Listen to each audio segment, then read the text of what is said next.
Welcome back, I'm Cynic and I find the coziest games on the internet, and this one is no exception. This is called Braid. Now, Braid is an older game. It actually came out in 2009, but I'm playing the Anniversary Edition, which came out in just last year, basically, almost a year ago exactly. And this is one of my favorite all-time games. I absolutely love this game. And so I was super excited when they made an Anniversary Edition, just because it makes it more likely that it'll last forever and ever. So in this game, we do a lot of platforming and some time manipulation puzzles, but there's also some philosophy here. So let's dive in. World 2, Time and Forgiveness. Tim is off on a search to rescue the princess. She's been snatched by a horrible and evil monster. This happened because Tim made a mistake. Not just one. He made many mistakes during the time they spent together, all those years ago. Memories of their relationship have become muddled, replaced wholesale, but one remains clear. The princess turning sharply away, her braid lashing at him with contempt. He knows she tried to be forgiving, but who can just shrug away a guilty lie, a stab in the back? Such a mistake will change a relationship irreversibly, even if we have learned from the mistake and would never repeat it. The princess's eyes grew narrower. She became more distant. Our world, with its rules of causality, has trained us to be miserly with forgiveness. By forgiving too readily, we can be badly hurt. But if we've learned from a mistake and become better for it, shouldn't we be rewarded for the learning, rather than punished for the mistake? What if our world worked differently? Suppose we could tell her, I didn't mean what I just said, and she would say, it's okay, I understand. And she would not turn away, and life would really proceed as though we had never said that thing. We could remove the damage, but still be wiser for the experience. Tim and the princess lounge in the castle garden, laughing together, giving names to the colorful birds. Their mistakes are hidden from each other, tucked away between the folds of time. Safe. Interesting concept, right? I mean, think about it. Think about the time, last time you said something you didn't mean, or you lashed out when you shouldn't have. Alright, this first part is just kind of a tutorial, but just look at the artwork. They've done an excellent job. It kind of reminds me of, did you ever watch that old Robin Williams movie, What Dreams May Come?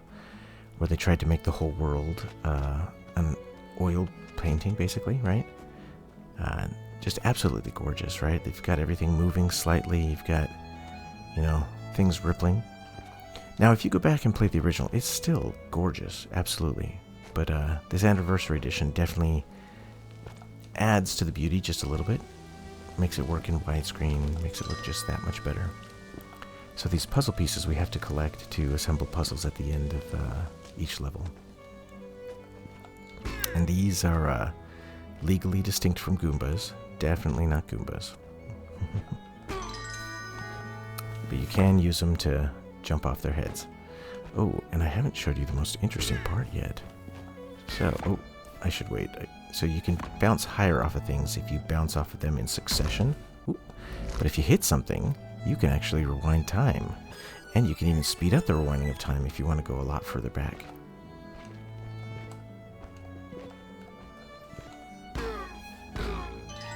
There we go. So the more enemies you bounce off of, the higher you go. I don't know if there's a limit.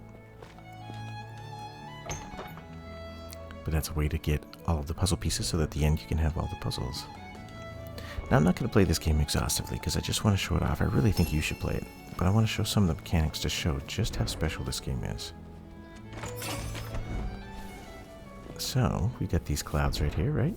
Seem pretty simple.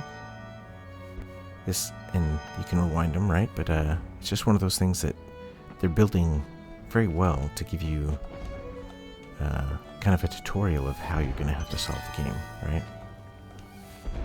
Because clouds will be very important at some point. Then when you get here, I don't think we have all the pieces, because see, we have this guy over here, and this guy over here. So this guy, we basically need like a Goomba to bounce off of, but how would we get that? So let's rewind just to get that Goomba back alive, because maybe it has something to do with him. I don't see how we would get him down here, but yeah, I don't think I could use him to get across, but let's just see. Yeah, definitely not going to go that far. Well, that's something I got to discover later, because I don't actually remember. It's been a while since I played this game. But you can then use this to assemble the puzzle, right? I'm not sure what I'm looking at there. Might be this corner? Yeah, it's a little unclear, actually. I need to get some more pieces. I mean, I could see the corners being up here, or I could see it being down below. Yeah, with this number of pieces, it's just, can't really tell. Oh, but this guy looks like he connects to this one, right? There we go, that's something. So then the question is just, which corner does this belong in, right? Is it this corner? I don't know if it just snaps into place or if you have to assemble them all as they are. Yeah, I don't know. We'll see. We'll just leave it here for now because that's my best guess. And then this one I'm going to guess goes like right here. Alright, but again, without all the pieces, we can't actually do that right now. But this one, yeah, how on earth would we get up there? We can't, like, hop off that, can we? Doesn't seem like it. The hunt. Ah, so this is one where you have to kill all of them, but when you rewind, it can be a little tricky. So this first one I think is pretty easy, if I remember right. They're not trying to trick you too much. But some of them, they get really tricky. This one I think I can just jump on each of them. They're just training us that the door at the top is marking off Goombas as we kill them. Again, I shouldn't call them Goombas, but, you know, that's what they are, let's face it. Oh, see, now this one, I don't think I can... See, I can't make that jump, right? So, we're going to rewind, because instead of killing this little guy right here, we're going to leave him so we can bounce off of him later. Actually, I guess instead of climbing back up, I can just jump back up when I miss the jump. So my hope is that we can jump off of this Goomba, bounce off of the one below, and get up to that guy. Let's see if we can manage it, huh? Oop, nope. Let's try again. Oh, nope.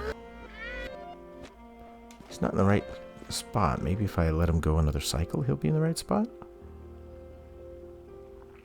I mean, I don't think I can make it just by jumping off of here. I'm not convinced I'm lining this guy up right. Oh. There we go. Well, it worked. Just barely, but it worked. Alright. One more puzzle piece. I'm shocked, though, that there's already 2 pieces I've missed. I don't know how I would have gotten them. A leap of faith. Again, this guy right there. It's harder to get the puzzle pieces than you think.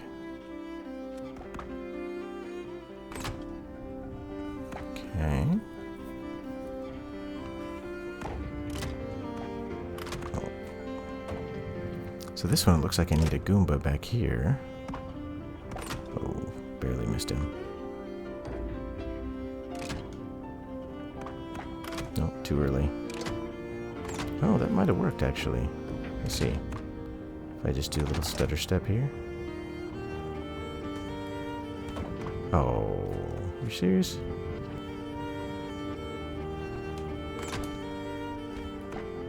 Alright, now... Oops, I didn't want to kill him just yet. That should allow me to get this puzzle piece. There we go. Nice.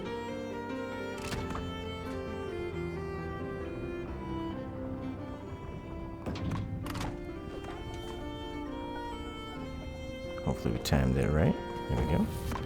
Ooh, now this one looks tricky because it looks like I gotta time it to jump on this guy's head, but that was not it. Oh, so close. Let's see, so I think I got it. Nope. Trying to, like, time it based on the fuse. So when the fuse is just right there about? Nope, a little earlier.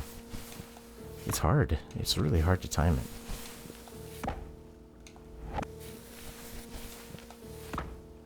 Oh, so close. There we go. And then I think we can just fall down. Oh, not there. There we go. Ooh. anything, he would have bounced right over me if I'd gone at the right time. I think he's fallen down here over and over again, right? Yeah. Can I go 2? Let's go 2. Here we go. So on this level, we got all the puzzle pieces. And these are definitely not piranha plants. Again, totally legally distinct. It is an interesting little meta thing that they do, right? To make it Mario-based, basically. I'm sorry, but the princess is in another castle. Where have I heard that before? Seems a little familiar, right? Alright, we should have a few more of the pieces now. Not all of them, though. Because we missed a couple. Let's see. Looks like this guy goes right here. Let's just move this guy off to the side for a second, huh? Because, I mean, he's going to go right here. And that's going to be, like, in the middle there. So this guy is down here. And this one must be here.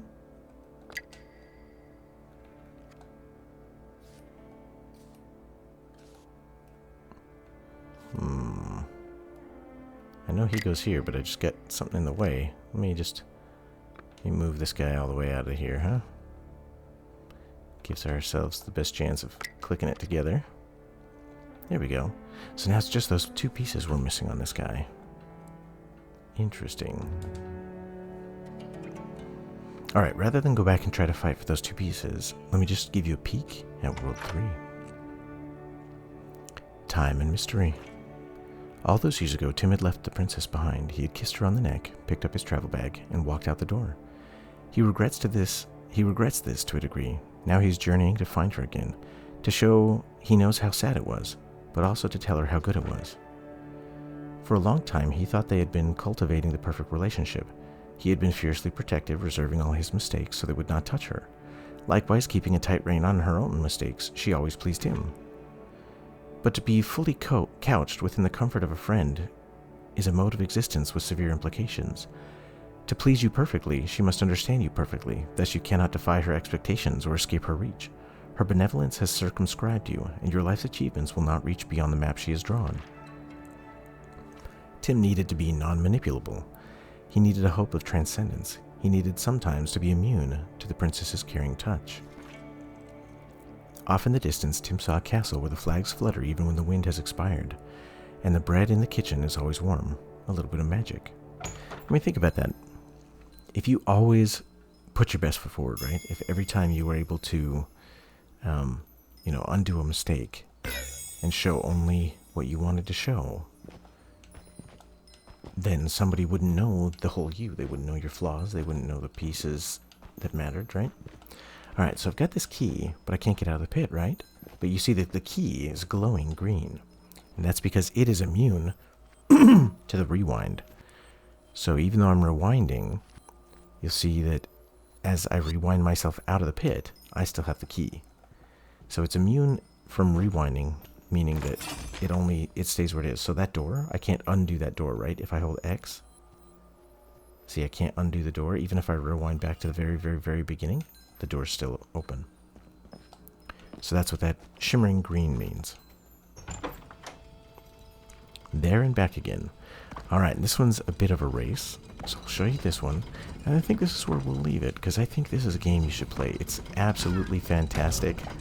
I highly encourage everybody to play it, because it's just such a good game. Oops, sorry, I'm trying. And for the eagle-eyed among you, you might realize that There and Back Again is a reference to A Hobbit's Tale, right? By Bilbo Baggins. Oh, dang it, that was too slow. But, watch this. If we rewind all the way, look what's still in my hand. I still have the key. And that's because it's shimmering green, which means it's immune to rewinding. Phase. Alright. Again, I'm going to leave it here, but I will show you that since there are shimmering clouds, when you rewind, it changes their interval, right? Because the non-shimmering ones do rewind, whereas the shimmering ones don't. So that allows you to do some cool things. There's some amazing puzzle mechanics, and they layer them on thick. Each world has new mechanics. Absolutely worth playing this game. If you've never played it, go check it out. The anniversary edition is $20, but the old edition is actually $15, but it goes on sale a fair bit. So I think you can pick it up for $4 or $5 quite frequently. It'll go on sale all the time. So I highly encourage you to check this one out. It's beautiful, it's puzzling, it's philosophical. It's a well-rounded game. I encourage it. So go check out Braid, and this one is the anniversary edition. But thank you so much for joining me. I play the coziest games, and I'm going to bring you a whole bunch more. So if you haven't liked, subscribe, check out the rest of my channel. You'll see tons and tons of games that are great for relaxing to. You can work and they're not distracting you too much. Or if you're sleepy, you can't quite get to sleep, you need something to turn your brain off, watch some of these. They'll help you drift right off. All right, thanks again. I'll catch you in the next one. Cheers.